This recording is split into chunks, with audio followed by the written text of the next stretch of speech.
How can I increase my willpower? I give up too easily about many things. I try to meditate for 1 week, then I stop for a month. I feel it's no use. I end up not sure I really love God. I think it's very difficult to be a better person. It seems that everyone else is better than me. Okay, I'm a mess.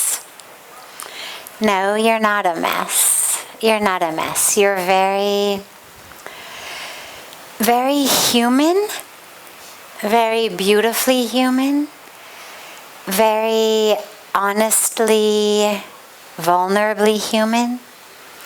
And this is something that we all go through. I'm going to just read the question again because it was slightly long, so I want you all to actually hear the content. But I also want you to hear, along with the content, I want you to hear the flow of the energy in the way that the question asker thinks and speaks. How can I increase my willpower? I give up too easily about many things. I try to meditate for 1 week and stop for 1 month. I feel it's no use. I end up not sure that I really love God. I think it's very difficult to be a better person. It seems that everyone else is better than me. Okay, I'm a mess. Now, aside from the struggles that this person is having, which are so common, if you notice the flow of the words and the sentences, what you'll notice also is that in the midst of that struggle, he or she isn't even exactly sure what they're struggling about. So we begin with a willpower problem. How do I increase my willpower? A sentence or two later, we're in the problem of, do I even love God? A sentence later, we're in the problem that I'm not a good person. Everybody else is better than I am. I'm not a good person. So we don't even have one problem that stays with us.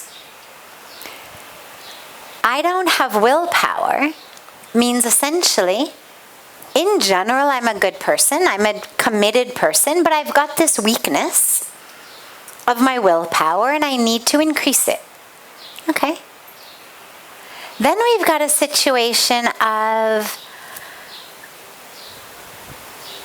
how do I even know if I love God? I mean, that's huge. Completely separate problem, but that's a huge, pervasive, core of myself. I mean, to love God or not to love God isn't the sort of dilemma like, I don't know if I prefer strawberry or vanilla ice cream. It's a very deep core issue. And then we're at another very deep core issue, but one that is entirely separate, which is basically, I don't even know if I love myself. I'm trying to be a good person. I'm not a good person. Everyone else is better than I am. And I mention this to you because I was struck as I read the question with the problems that he or she mentioned, and we'll come back to those. But to something that so many of us face, which is really this sort of scatterbrainedness, generalized anxiety, depression, bad feeling. But when we're not even sure what the bad feeling is caused by, is it because I don't have enough willpower? Okay, well, there's a solution to that. Is it because I'm supposed to love God and I don't love God? Or maybe it's just in general because I'm really just a horrible person. And this is actually something that on a deep level, a lot of people are really facing these days, which is an inner sense of something's not right, but we're not actually even sure what it is. And we're really scatterbrained about the idea of what might be wrong with us. And of course, the problem is just exacerbated. It's made worse by our email inboxes, our social media feeds, because they're constantly trying to tell us what the problem is, right? You're not happy because you do this thing. And if you just join my course, I'll teach you how not to do that thing. Or you're not happy enough because you don't have this skill.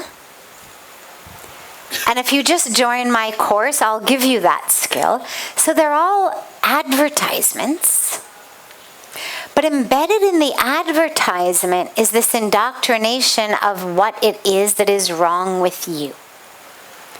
And so we end up in this generalized state of, I'm not quite right, something is wrong. But I'm not even sure which course to join, whose product to buy, in order to figure out how to solve what it is that's wrong with me.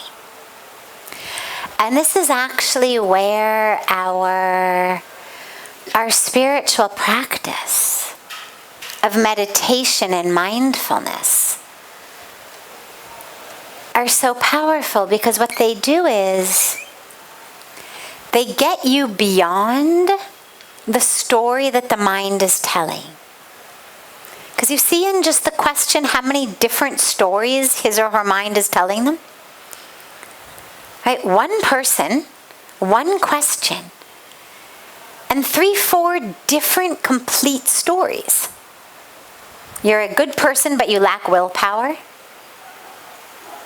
You're a failure as a lover of God. Like the core of who you are has just fallen out.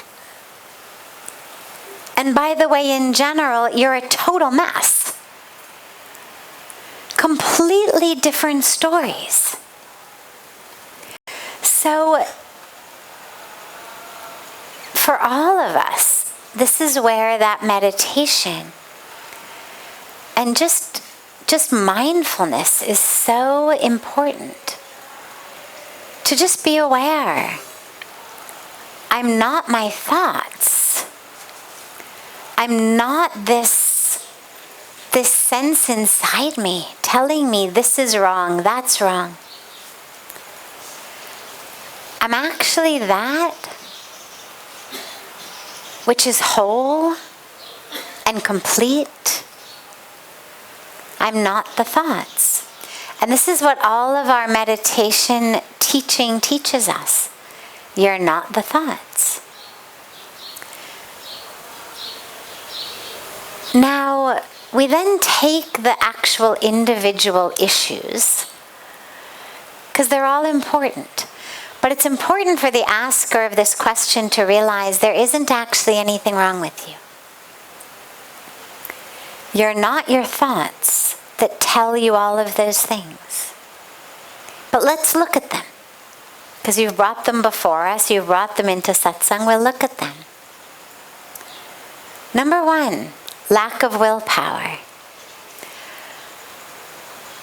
You know, I think these days what we're calling a lack of willpower is actually a lack of focus and attention. We've got the willpower. If there's something that we really, really want, we do it. What we've lost is the power of attention.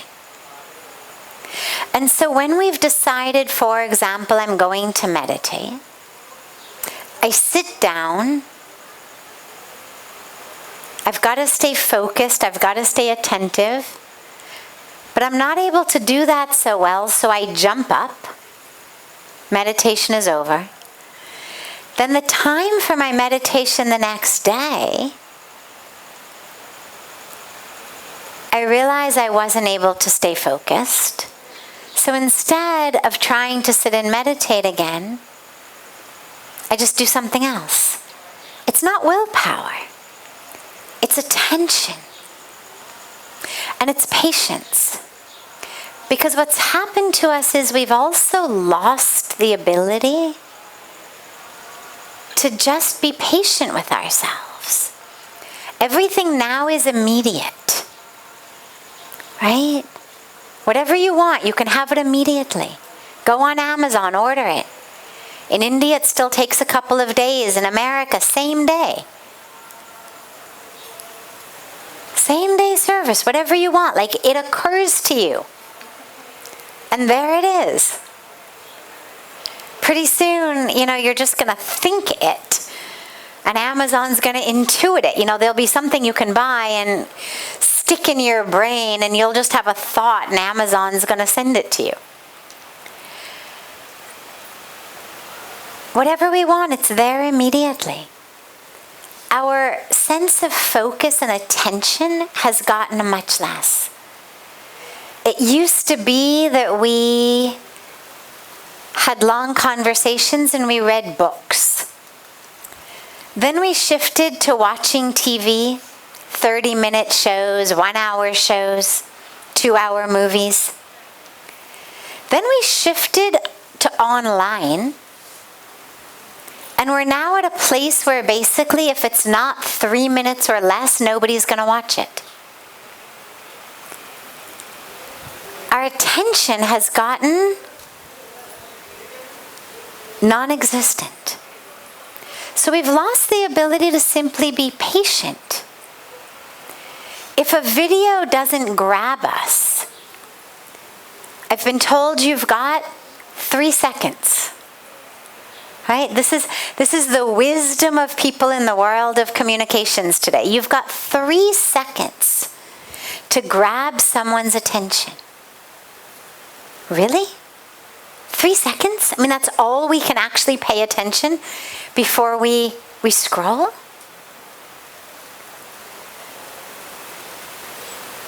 We're only a few years from entire generations of books that began slow. I mean, there was an arc that a book had. There was an arc that a movie had. But we're even losing our ability to be attentive and patient for that. So I think a lot of what is happening with our willpower is just our ability to actually sit there in meditation.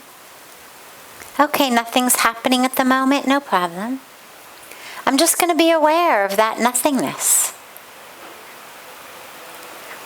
I mean, that is what I'm supposed to be doing. I'm just supposed to be watching. So if nothing is happening, I'm just going to watch nothingness. Now frustration is happening. Okay, I'll just watch frustration. In nothingness, in frustration, I'm breathing. I'm watching my breath. And I'm watching nothingness. Or I'm watching my breath and I'm watching frustration, or I'm watching my breath and I'm watching a rising restlessness. Okay, I'm just watching it. But we've got to retrain ourselves, quite literally our brains. We literally have to retrain the neural circuitry of our brain to be able to stay attentive and engaged and patient. And then slowly, slowly, what you'll find is that which you're calling willpower will grow. We lose our willpower because of that inner restlessness. Nothing's happening. I've got so much to do. Let's do something else. I need some excitement. Haven't had a dopamine hit in 2.5 minutes. We need to retrain that neural circuitry. And it takes patience. And it takes abhyas, practice. And slowly, slowly it'll happen. You'll train yourself. The brain keeps changing, don't worry. But just do it. And then the question about, do I even love God?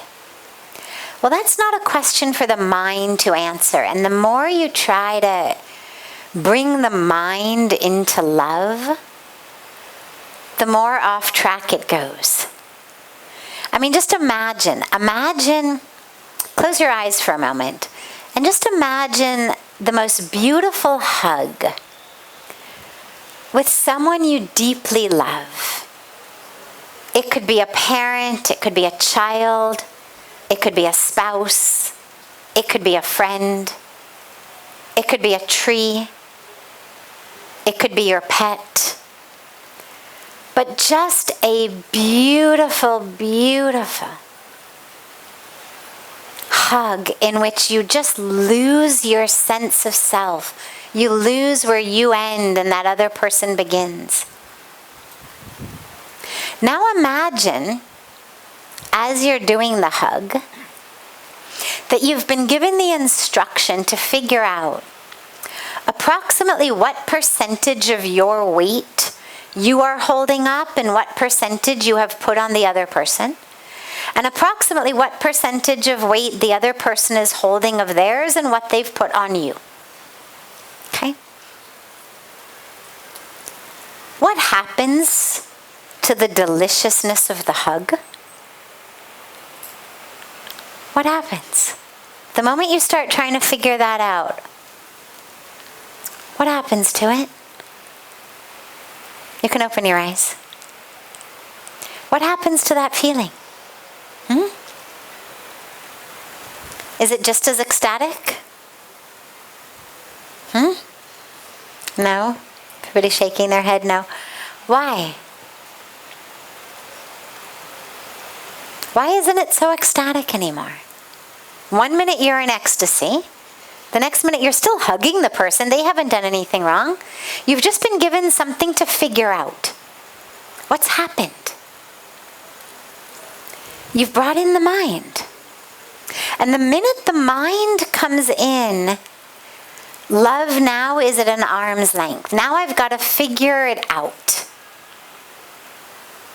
Now suddenly there's a place my body ends and the other body begins.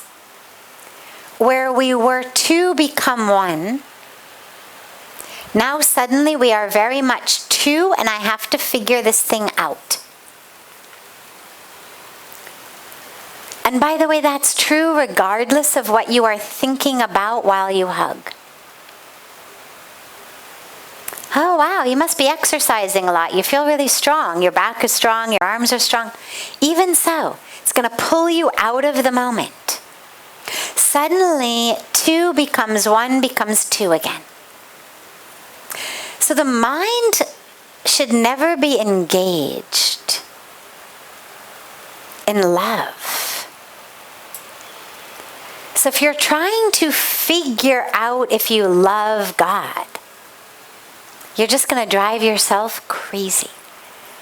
And even if you do love God, you're going to be sure that you can't feel it because you're trying to figure it out in your mind. So instead of that, just pretend for a moment that there isn't actually a test. And there isn't. It's not pretend, it's real. But let yourself realize it. There is no exam, there is no test.